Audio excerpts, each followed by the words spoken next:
What is up, everybody? Happy Thursday. Welcome in to an all-new episode of the Pack-A-Day Podcast. I'm your host, Andy Herman. You can follow me on Twitter at Andy Herman NFL. You can follow the podcast at Pack-A-Day Podcast. Before we get into the Packers schedule and get into all the nerdiness, all the minutia that we can possibly get into with this Packers schedule, quick shout out to Titletown T, Ryan, and Gustavo Santiago for signing up to become Pack-A-Day Podcast YouTube members. If you've been on the fence, you've been thinking about it, now is definitely the time to do so. Did an interview on Wednesday with Jim Nagy, executive director of the Senior Bowl. That episode's going to be coming out for everyone on Friday. I could just say it's a members only thing, but it's not. It's going to come out for everyone Friday. But if you'd like to listen to that right now, it's out there right now for our Pack-A-Day Podcast YouTube members over on the YouTube channel. You get early access to videos. You get a members only episode every single week, members only chat every single week. There's a ton of options out there for you, so make sure to check that out. And again, shout out to Titletown T, Ryan, and Gustavo for signing up. All right, we've got a huge schedule to dive into. We're going to get into all the really fun details, all the nerdy details, a little bit of everything. First of all, the Packers, their social media team, their digital media team, I thought they did a pretty good job. Now, they pandered a little bit to the Packers audience, maybe not so much a national audience, although we saw Aaron Andrews in there. We saw Joe Buck. We saw Big Cat from Barstool. We saw all these different personalities, but we also got to see some Pack-A-Day favorites and some friends of the show, Aaron Nagler, Wes Hodkiewicz, Tom Grassi, of course, Rob Demovsky's in there as well. Just a really fun video overall. Of course, you've got it starring Preston Smith, Jair Alexander, Jordan Love, Larry McCarron, John Kuhn makes an appearance. I thought overall pretty funny, pretty well done. Lil Wayne's in there. So nice job to the Packers and their digital media team this year. I thought the Big Cat one especially was at least like they had some adult humor in it. Like that never happens for the Packers. So kudos to them. I think they actually went more PG-13 than I probably have on my channel the vast majority of the time. So kudos to the job the overall Packers did on their schedule release video. But we've got bigger things to dive into. And for me, we've known the opponents. We've known them since the very last game of last season when you get the formula spits out exactly who you're going to play against. We know the vast majority of next year's opponents if you want to go out and check those out right now. So we've known these for a while. What we got was basically just the order and then some of the things that we're going to dig into today. And I think one of the big themes for today's show is that not all schedules are created equally. I think a lot of people, probably not you guys, because you've probably been here before, listened before, and you're just really smart fans for listening to the Pack-A-Day Podcast 365 days a year.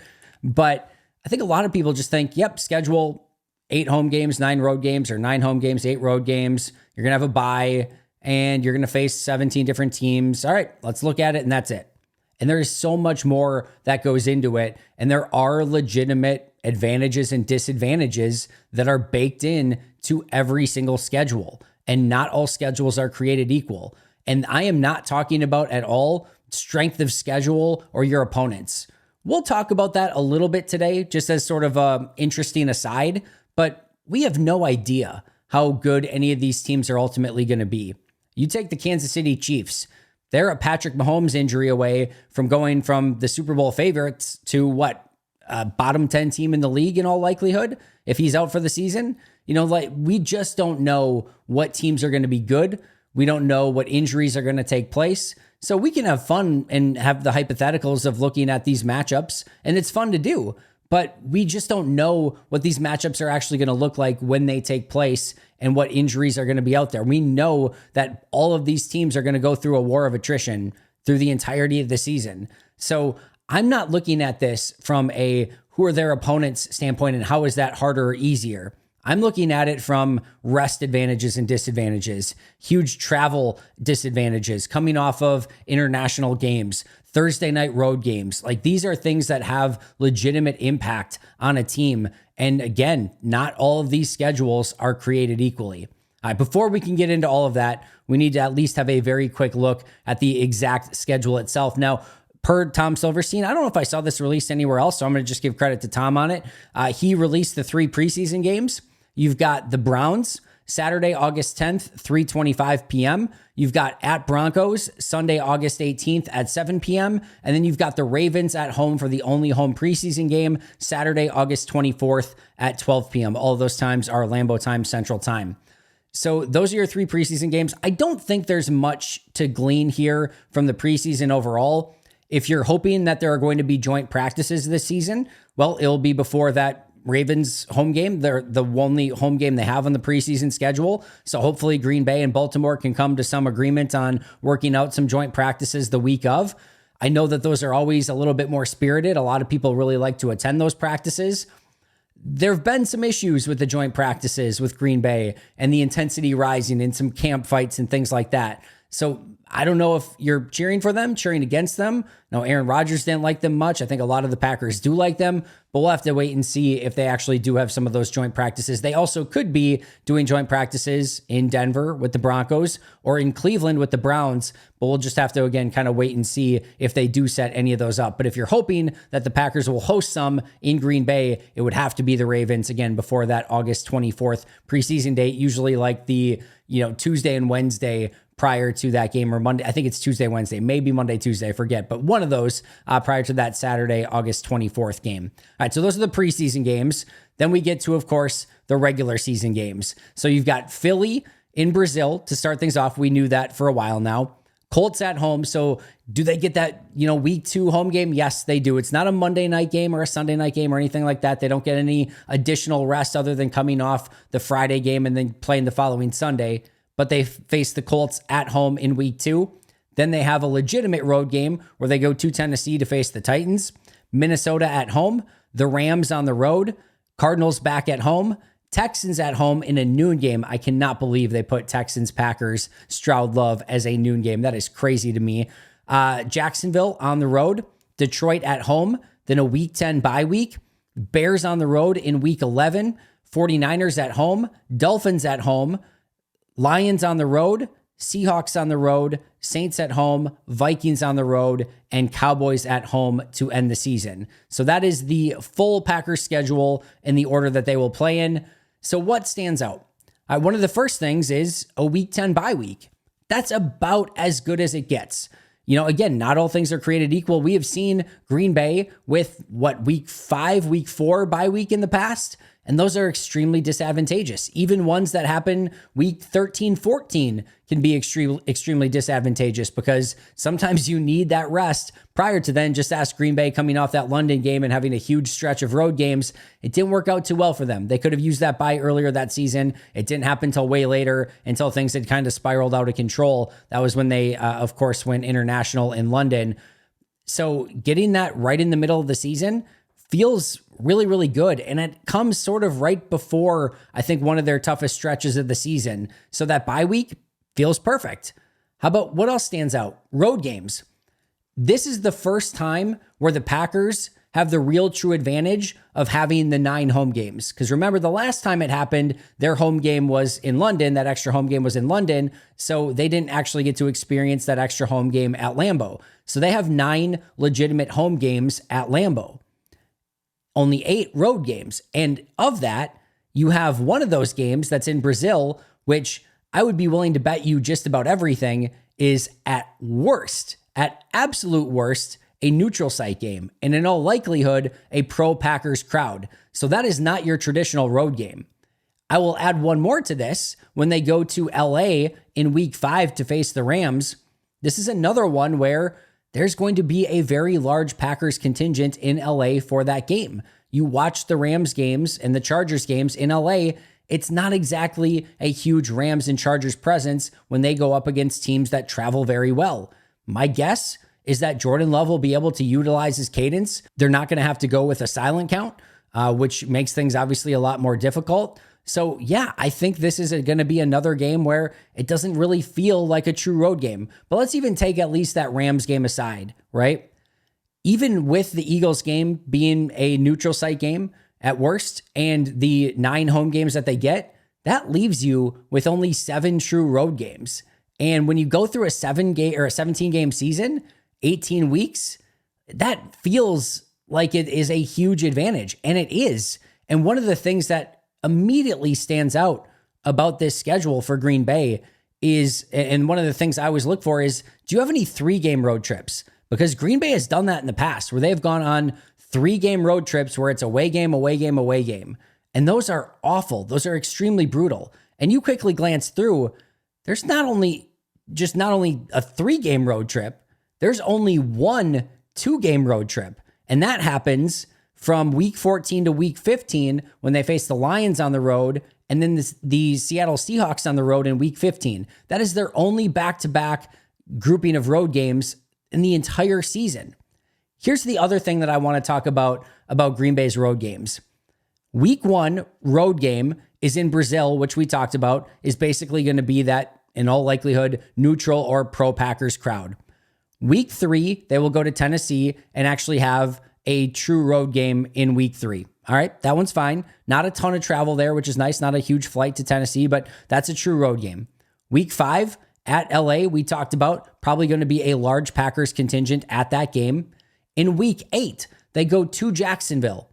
All right, that is a true road game. However, Jacksonville the week before in week 7 is in London. And it's a Sunday to Sunday. There's no advantage here for Jacksonville. They're coming back from London, and now they do get of course, the opportunity and the advantage of playing in Jacksonville, but they're coming back from London and now have that game immediately a week later. So Green Bay not traveling from London. They have a home game against Houston the week before that. So yes, Jacksonville still gets a true home game, and that's a true road game for the Packers, but Jacksonville a little bit undercut by the fact that they're coming off that international game. In week 11, Green Bay goes to Chicago. However, Green Bay has their bye week before week 11. So yes, it's a road game, but Green Bay has its largest rest of the season with a full 14 days between games. Then you have Detroit Thursday Night Football on the road. And I talked about this. These are usually brutal games. Thursday night on the road always favors the home team on those Thursday night games. It just always does. That travel on the short week, it's a really tough turnaround. However, Green Bay does not have a short turnaround. They play Thursday Night Football the week before when they face the Miami Dolphins on Thanksgiving in the nightcap. So they don't have that usual Sunday to Thursday turnaround to play that game on the road. It is a true 7-day rest period. Then they go to Seattle on the road the very next week. And what do they get? An advantage here because they play on Thursday night the week before. So yes, it's a road game, but again, they have an advantage. And then finally, week 17, Minnesota is a true legitimate road game.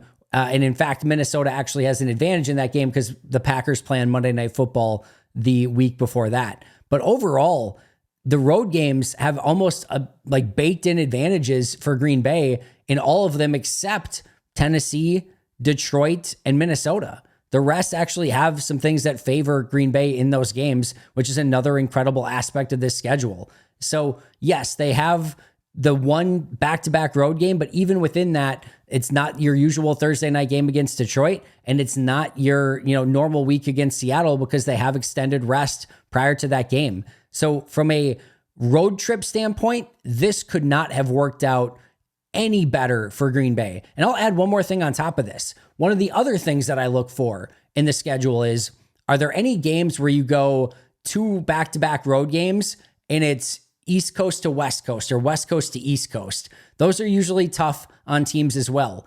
There was a situation one year, I think it was Rams, maybe it was Patriots then Rams or Rams then Patriots, but Green Bay had back-to-back weeks where it was all the way East Coast to New England and then all the way West Coast to face the Rams.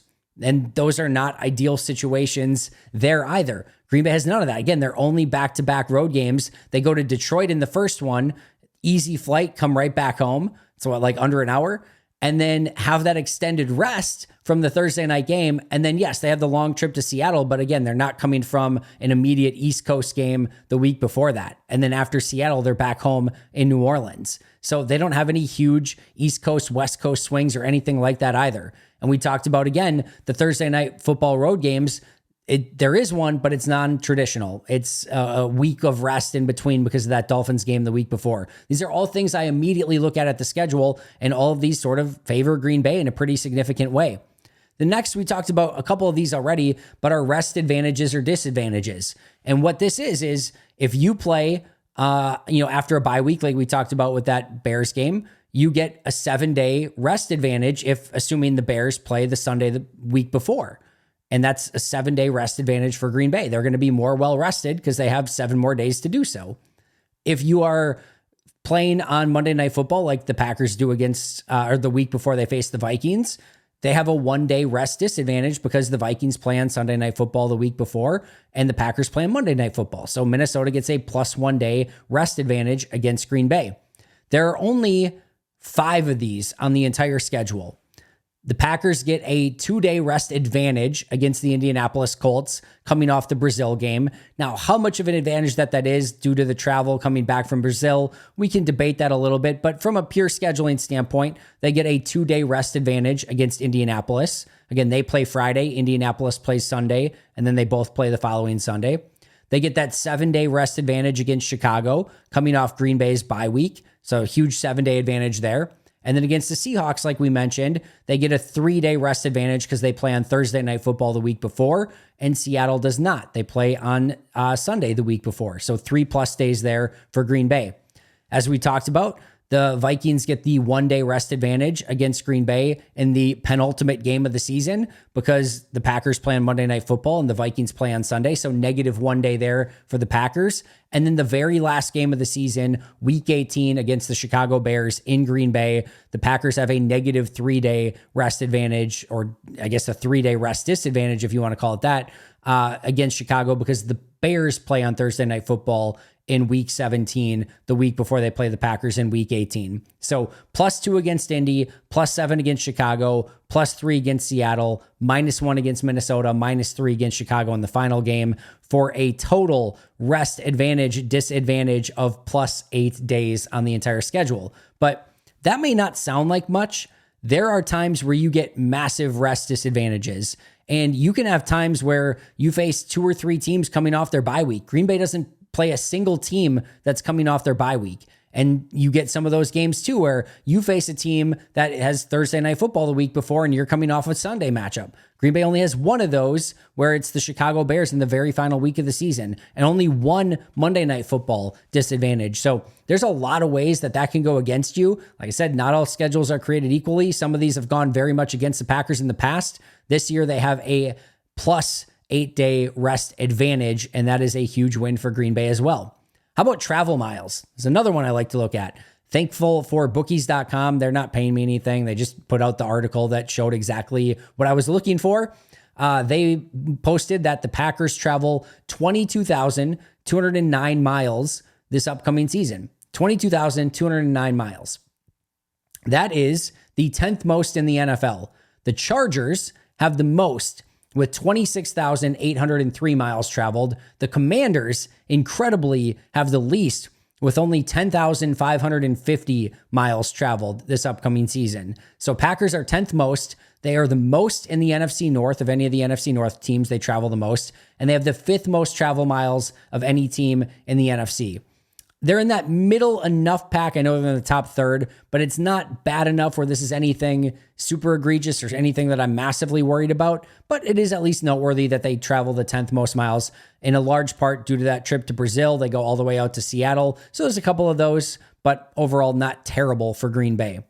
They have 5 total primetime games. There's no advantage, disadvantage here. This is more of just an observation. The most that any team has is 6. The Cowboys, 49ers, and Jets all have 6 primetime games defined as night games. These are not just, wide audience games, because the 3:25 is like a game of the week and considered a nationally televised game or whatever. So these are just primetime, so just night games. The Cowboys, 49ers, and Jets each have 6. The Packers have 5, tied with the Chiefs, Bills, Lions, Bengals, Ravens, Eagles, Dolphins, and Rams. If you're wondering about the NFC North, the Vikings have 2 primetime games. The Bears have 3. As mentioned, the Lions have 5, and the Packers, of course, have 5 as well. The team with no primetime games throughout the entire course of the season, the Carolina Panthers with 0 primetime games. All right, gold package. This is another interesting talking point on this schedule.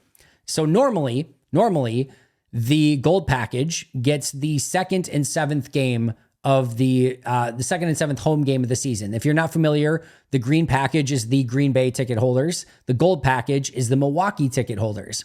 So they usually get the 2nd and the 7th home games. However, this year, with Green Bay having the extra home game, it is Milwaukee's turn to get the additional home game. So what they did this year was they gave it to, I forget what the actual order was. It is, let's see, the 2nd home game, I think, the 3rd, 4th, the 5th home game, and then the 9th home game. So the 2nd, the 5th, and the 9th is what they were given.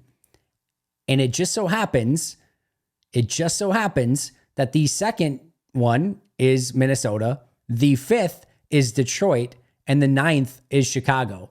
So the Milwaukee season ticket holders got all 3 NFC North matchups. The Green Bay season ticket holders don't get a single NFC North matchup, which is pretty incredible when you kind of think of everything. Personally, as a Green Bay ticket holder myself, it doesn't bother me at all. I've seen the Lions, I've seen the Vikings, I've seen the Bears, I've seen those teams too many times to count, right? I more enjoy, all right, hey, the Texans are in town. That sounds like a fun game. 49ers are in town. The Dolphins are in town. Like, those are things more that intrigue me, like the different opponents. But I know a lot of Green Bay season ticket holders are going to be pretty upset that they don't have a single rivalry game or division game on their entire Green Bay ticket package. How about those week 1 odds? Packers, Eagles, week 1. Packers currently sit at plus 1.5. So the Eagles are favorites in that game. If you're looking at season odds, the Packers over under for wins is set at 9.5. You might be able to get a little bit different at different outlets, but the couple places that I checked were at 9.5. That put them 5th in the NFC with the 49ers, Eagles, and Lions all ahead of them. I saw one place that had the Cowboys ahead of them. I saw another that had the Falcons ahead of them. But either way, they were usually 5th in the NFC in win total expectations based on Vegas odds. Green Bay's toughest stretch of the season. I think it's pretty easy here. They have a 3-game stretch in 12 days that consists of the 49ers at home, the Dolphins at home, and then the Lions on the road. And again, we don't know how good these teams are going to be by week 12 of the 2024 season, but certainly on paper, the 49ers at home, the Dolphins at home, and the Lions on the road all seem like 3 very tough opponents going into this year. Now, thankfully, two of those are home games, with the 49ers and the Dolphins both at home, and then they get to the Lions on the road. It is a little bit interesting, too, that prior to that 49ers game, they play the Bears on the road. So that's a road game where Chicago is going to have that game circled. And then right after Detroit, they go to Seattle, and they're only back-to-back road games of the season. So I think that 5-game stretch, but certainly that middle of it, the 49ers, Dolphins, and Lions is the toughest. The other sneaky tough one that I haven't seen people talk about as much is week 7, 8, and 9. Texans at home, at Jacksonville, Lions at home. Texans at home, that Stroud-Love matchup is going to be fantastic. Houston certainly took a massive jump last year. I would still put Green Bay as the favorites in that game, but that should just be a really tough, really fun matchup overall. Week 8, Green Bay always struggles in Jacksonville, and you're still getting Trevor Lawrence. I know Jacksonville hasn't completely lived up to expectations as of late, but again, that's a place where they struggle, and that's overall still a pretty solid football team. And then Detroit at home, Detroit beat them in Green Bay just a season ago. Now, earlier in the year, Green Bay didn't quite hit its stride yet. And then, of course, Green Bay beat Detroit in Detroit last year, later in the season. But still, that feels like the second sneaky one where Texans, Jacksonville, and then Detroit in back-to-back-to-back games. Probably the second hardest stretch, but easily that the hardest is 49ers, Dolphins, and then at Detroit. All right, strength of schedule, like I said, these are impossible to say. If you're just going based on 2023 records, the Green Bay Packers actually have the hardest schedule in the NFC. They have the 4th hardest schedule in the NFL. Again, based on 2023 records, the Browns, the Ravens, and the Steelers are the only teams that have harder strength of schedules based on the 2023 results. However, at Dennis Salomon 33 put out a very interesting take on this. DENIZSELMAN 33 on Twitter. He put together a strength of schedule based on average opponent Super Bowl odds. So looking at who has the best to worst odds. If you have the best odds to win the Super Bowl, you get 32 points. If you have the least odds to win the Super Bowl, Carolina, you get 1 point. And then they put 1 to 32 on every team.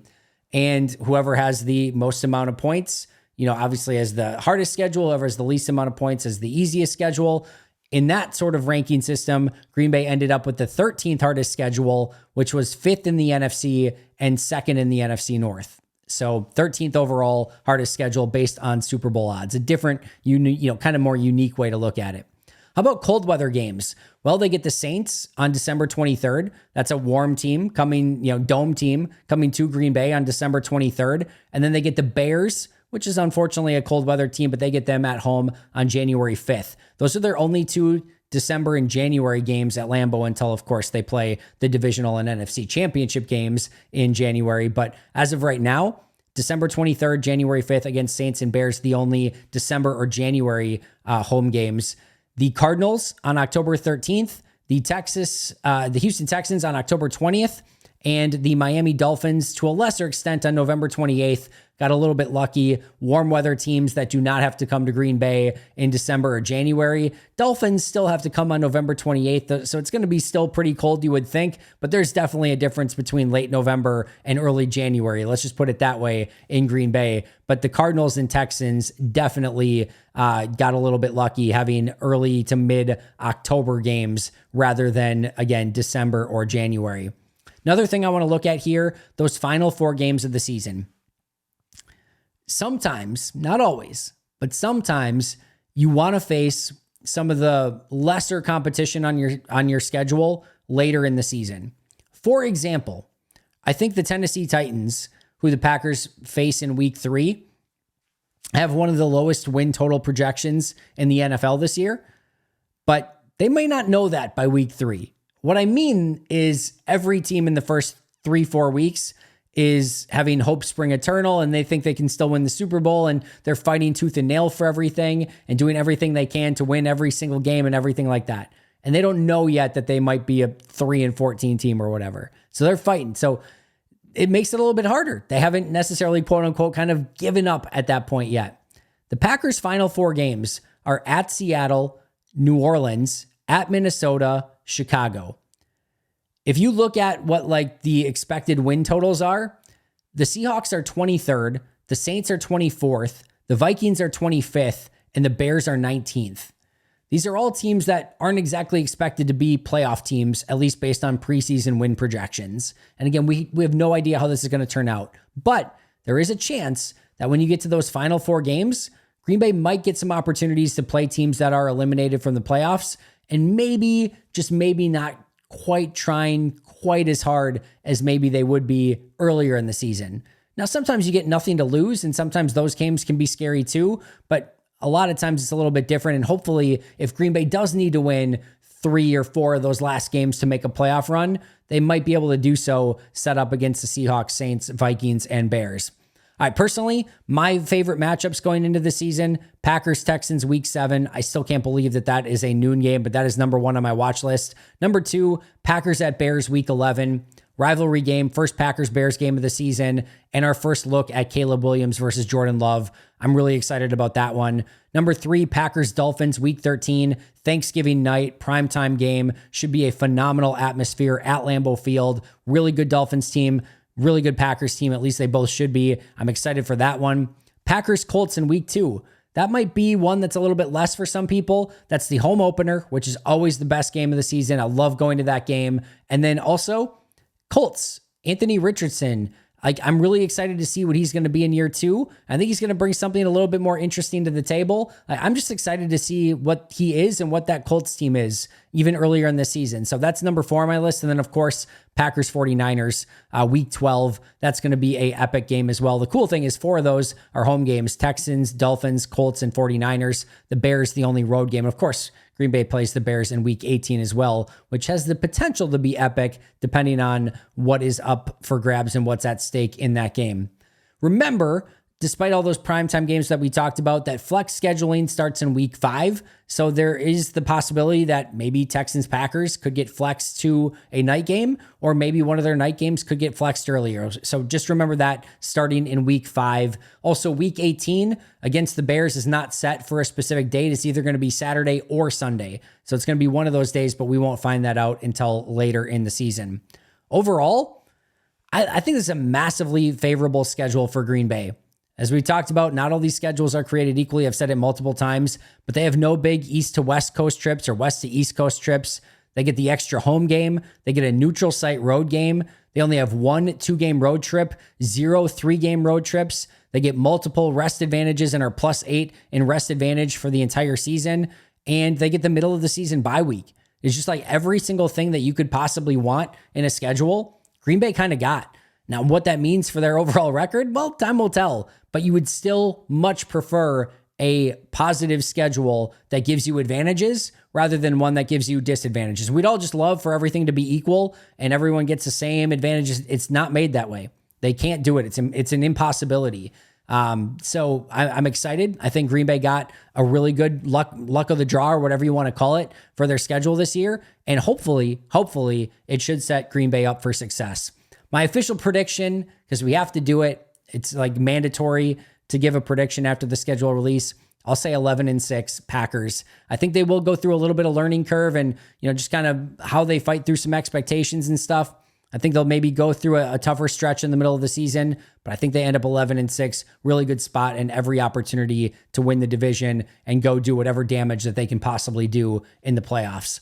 All right, that's going to do it for me today. Shout out to our Hall of Fame and All-Pro members, Most Hated Minnesotan, PJ Wynn, John Wild, Shea Bradad, Brandon Paletta, Jennifer Wright, Boom Handle, Donald Lee, Lori Lord, Baby QB, David McCluskey, Donald Decker, Bremen, David Prendergast, Dan Miller, Alex Wong, Arnaldo Espinoza, and Michael Schipper. I'll see you guys tomorrow with that Jim Nagy episode. But until next time, and as always, go Pack Go.